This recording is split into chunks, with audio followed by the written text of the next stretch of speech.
Colombia, Colombia, Colombia. Hoy vamos a hablar un poco de la historia de nuestro país, de un periodo que se ha denominado la violencia.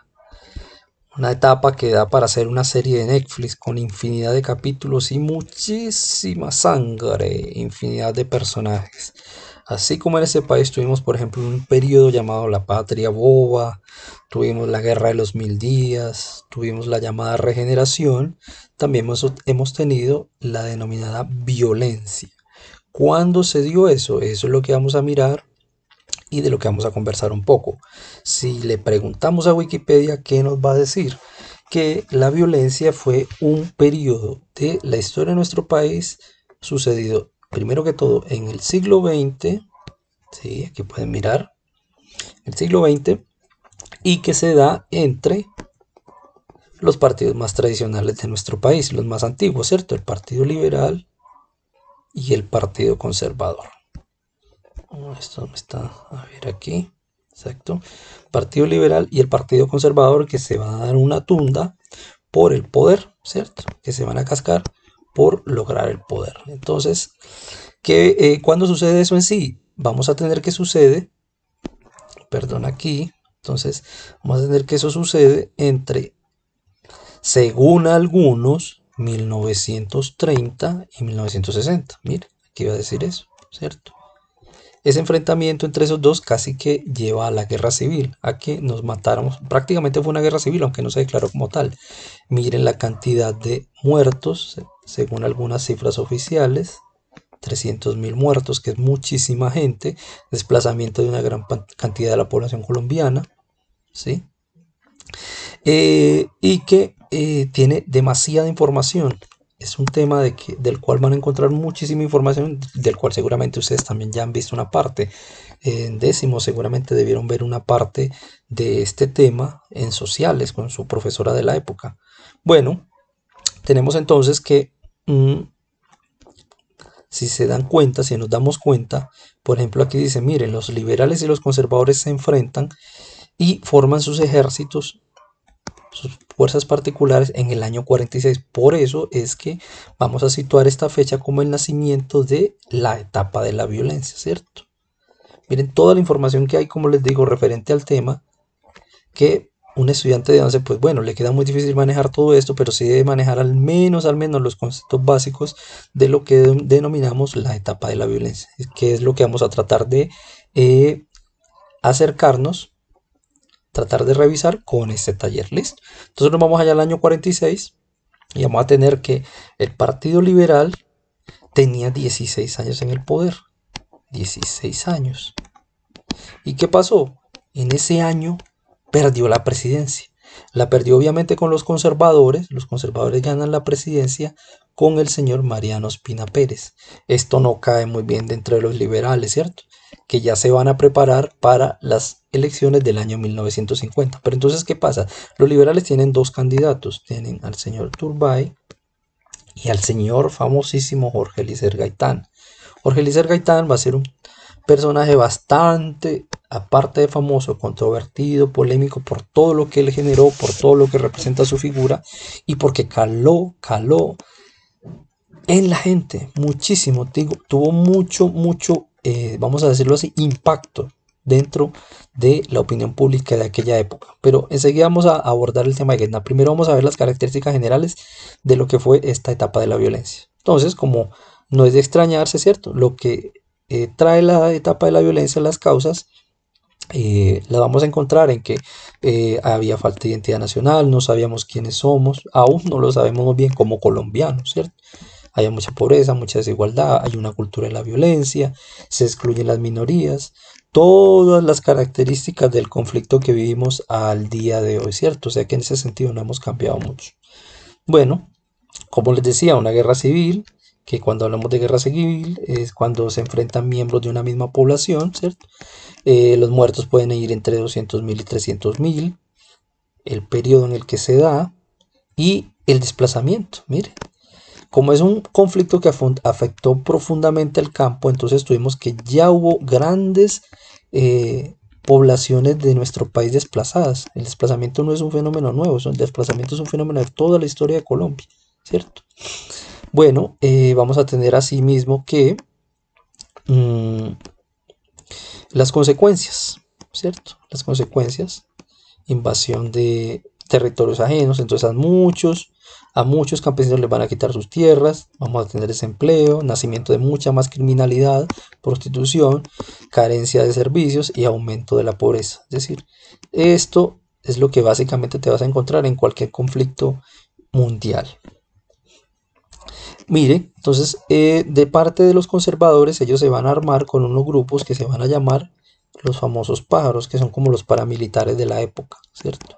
Mientras que los liberales formarán lo que se llamarán cuadrillas de bandoleros o ciertos ejércitos guerrilleros para darse en la jeta el uno contra el otro, ¿sí?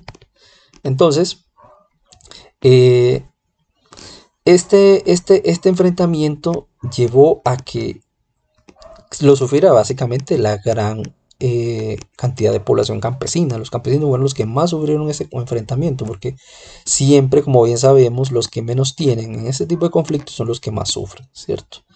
Bueno, vamos a tener que, miren, por ejemplo, en este cuadro hay una representación de Fernando Botero, el famoso pintor de las cordas, que hace de la etapa de la violencia en Colombia. Este cuadro lo pueden encontrar en el Museo de Antioquia para que cuando vayan a Medellín lo visiten, porque es parte de nuestra historia que debemos conocer. Entonces, enfrentados los partidarios de los liberales y los partidarios de los conservadores no se podían ni ver, eran enemigos totales.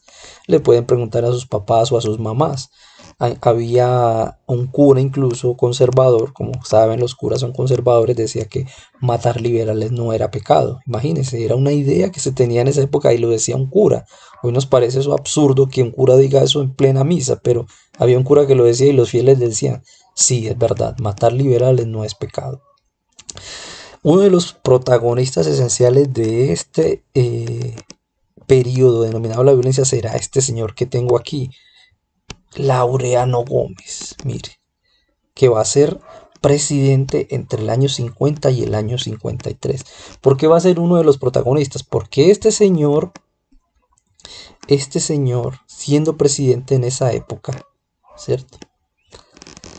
Intenta imponer un régimen parecido al de Hitler, un régimen fascista, era admirador de Hitler.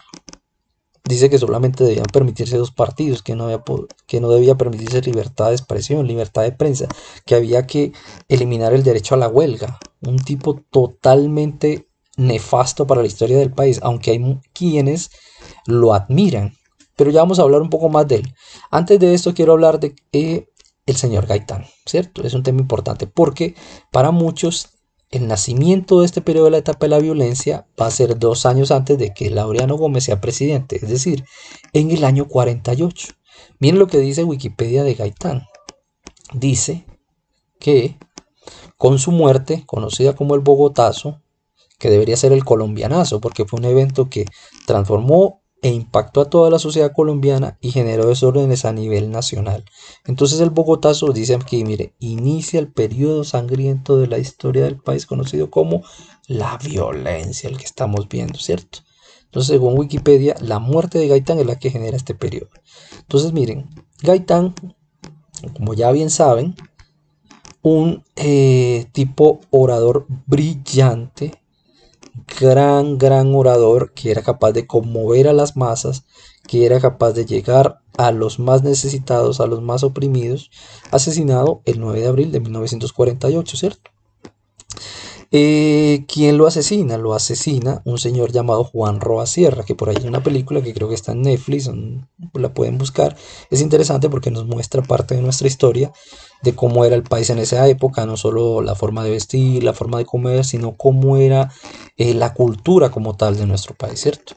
Cuando vayan a Bogotá, se van a fijar acá en el centro donde está esta escultura y donde está esta imagen. Aquí fue donde lo mataron, aquí más o menos donde está este muchacho fue donde lo mataron.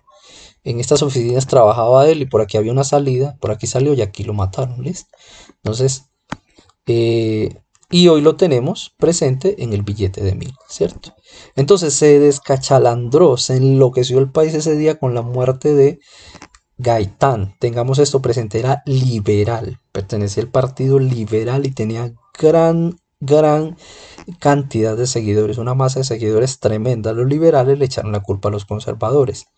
Como les digo, fue el señor Juan Robasierra y sobre eso hay multitud de teorías, que los conservadores le pagaron, que era un loco, que fue independiente, que ellos no tuvieron nada que ver. El caso es que esto generó que de por sí que el ambiente ya estaba muy tenso y con la muerte de él sí que más, sí que terminamos de enloquecernos. Entonces, como les decía, en el 46 sube a la presidencia Ospina Pérez después de los 16 años, ¿cierto? Los 16 años en que los liberales eran los presidentes, subieron los conservadores. Esto aumenta mucho el riesgo de enfrentamiento entre los dos partidos. Va a venir entonces la muerte de Gaitán, ¿cierto? En el 48, 2 años después de que se monta Mariano Ospina Pérez, ese día van a quemar hasta el tranvía. Cuando vayan a Bogotá se van a fijar que están las líneas del tranvía en el centro y tranvía no hay por ningún lado. Ese día murió el tranvía, el 9 de abril del año 48, con la muerte de Gaitán, ¿cierto? Miren, aquí está Juan Robasierra, esta es una foto original del tipo, la gente lo atrapó, eso lo pueden ver en la película Roa, y este fue el estado en el que quedó, lo lincharon y lo volvieron absolutamente nada, ¿cierto? Bueno, Gaitán desde su época de político antes de lanzarse a la presidencia, bueno, dirigió muchas marchas a favor de los menos favorecidos, era una amenaza para la élite gobernante porque era un individuo, una persona que venía de baja extracción, que representaba al pueblo, aunque también hay que decir que se ha endiosado mucho. Muchas personas han convertido a Gaitán en un dios y en esa época lo tenían casi que como un dios.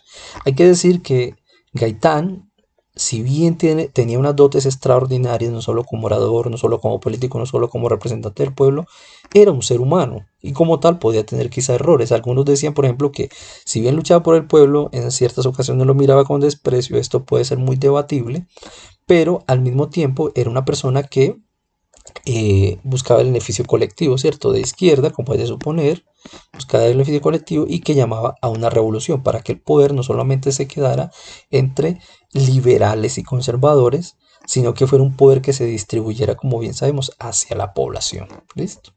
Entonces, brevemente, pues aquí puse algunos datos de su biografía, ¿cierto? Graduado en mi bella Universidad Nacional, ¿cierto? Se graduó en Roma, hizo un posgrado, denunció la masacre de las bananeras, que la cuentan en 100 años de soledad. Hizo parte de la Cámara de Representantes, fundó un partido político llamado UNIR, que fue alcalde de Bogotá, ministro de Educación, en fin, una carrera política brillante y un hombre con todas las credenciales para llamar a un cambio. Pero aquí hay que hacer un paréntesis, y rápido y breve. No hay que creer en mesianismos, es decir, no hay que creer que va a venir un líder y nos va a salvar. La construcción de la política es entre todos. Si bien pueden llegar candidatos que nos gustan y que nos pueden dar soluciones y abrir un camino para un cambio, somos nosotros los que vamos a construir ese cambio. Entonces no creamos que en salvadores políticos. Esa es una idea política que tenemos que erradicar, ¿listo? Entonces, bueno, como les decía, básicamente entonces la etapa de la violencia inicia con esto y tendrá varias etapas que son las que yo les puse aquí en el trabajo. ¿Listo? En el trabajo. Entonces está dividida en varias etapas. Mire, la primera, que es donde va a suceder el asesinato de Gaitán. ¿Sí? La segunda, que es donde va a subir a la presidencia el nazi de Laureano Gómez. ¿Cuál es el rollo con Laureano Gómez? Que Laureano Gómez va a atizar, va a ser la gasolina, el motor que va a atizar a los conservadores para que continúen en esa guerra. Era un tipo muy peligroso, brillante, sí, muy gran orador, sí, pero demasiado conservador en el mal sentido de la palabra. Era ultra conservador, entonces eso generó muchos fanatismos. Bueno, en esta tercera etapa nacen las primeras guerrillas. Ya por aquí oímos hablar de Manuel Marulanda, ¿cierto? De el que va a fundar las FARC. Las FARC se van a fundar por acá, en esta etapa. Y acá en esta etapa van a hacer el Frente Nacional. Muchachos, ¿qué es lo que deben hacer aquí? Ustedes aquí deben leer con atención esto. Yo podría explicar detalle por detalle todo esto y todo esto que tenemos acá en el taller, pero entonces me demoraría mucho. Yo lo que hago aquí es una introducción para que traten de entender a grandes rasgos de qué trata este tema, ¿sí? Entonces ustedes leen con tiempo, con calma, y si tienen dudas me preguntan, listo, que yo voy a estar muy pendiente para sus inquietudes. Entonces, bueno, tenemos estas 4 etapas. Quiero hablar un poco de la última para que cerremos, que es la etapa del Frente Nacional. Yo creo que ya algunos tienen claridad, pero la vamos a recordar por si algunos no la recuerdan, ¿cierto? ¿Qué fue lo del Frente Nacional? Vamos a suponer que 11-1 y 11-2 se querían tomar la presidencia del colegio. 11-1 los liberales, 11-2 los conservadores. Entonces, unos habían gobernado, 11-1 había gobernado 16 años y luego se montaron los conservadores 11-2. Para evitar esa guerra y no seguirse matando más, entonces, ¿qué dijeron los dos? Hombre, vamos a hacer un pacto 11-1 y 11-2. Tú diriges el colegio 4 años y yo luego dirijo el colegio yo otros 4 años. Eso empezó en el año 58, aunque aquí dice 57. Bueno, en el año 57 está como la semilla, hasta el año 65, ¿cierto? Entonces, eso calmó la violencia, que se mataran entre liberales y conservadores, pero también tuvo una parte negativa, que hizo que todos los que se sentían excluidos del poder protestaran. Entonces, en la analogía que yo hago, los de noveno, los de décimo dijeron, pero ven, ¿y por qué van a gobernar el colegio solamente los de 11? Yo también quiero. Entonces, este Frente Nacional hizo generar descontento en otros grupos de la sociedad, y esos grupos se unieron y formaron las guerrillas. ¿Por qué? Evidentemente querían también el poder, que solo estaba siendo repartido entre 11-1 y 11-2. Mientras demoró la violencia, ¿qué pasaba? Los de 11-1 atizaban a todos los liberales, en este caso los de sexto, los de séptimo, los que lo apoyaran, y los de 11-2 igual atizaban a los suyos para que se mataran entre ellos. Todos esos de los demás serían la población. Mire que la analogía que estoy haciendo no es tan descabellada. ¿Qué pasa luego? Que como solo hay 2 dirigiendos, entonces va a surgir una tercera fuerza. Esa tercera fuerza va a ser el general Rojas Pinilla. Este señor va a tumbar del poder a Laureano Gómez, el fascista, el nazi que tuvimos aquí en Colombia. Este golpe militar derroca al gobierno de Rojas Pinilla y luego de él es que va a iniciarse el Frente Nacional para acabar con tanta sangre y tanta violencia, ¿sí? Entonces, mis amigos, básicamente eso es un abrebocas, es una introducción a todo el tema de la violencia, ese periodo con B mayúscula, porque acá lo vamos a ver, mire, por ejemplo, aquí lo vamos a ver en Wikipedia, B mayúscula, la violencia. Entonces, eso es un abrebocas para que ustedes investiguen un poco más. Aquí por eso les puse el cuadro, pueden mirar un poco más en Wikipedia y pueden preguntarle un poco a sus papás quién era Laureano Gómez, quién fue Gustavo Rojas Pinilla, y así poder ya avanzar en lo de las preguntas, ¿listo? Entonces, cualquier duda estoy a la orden, estoy muy pendiente y cambio y fuera.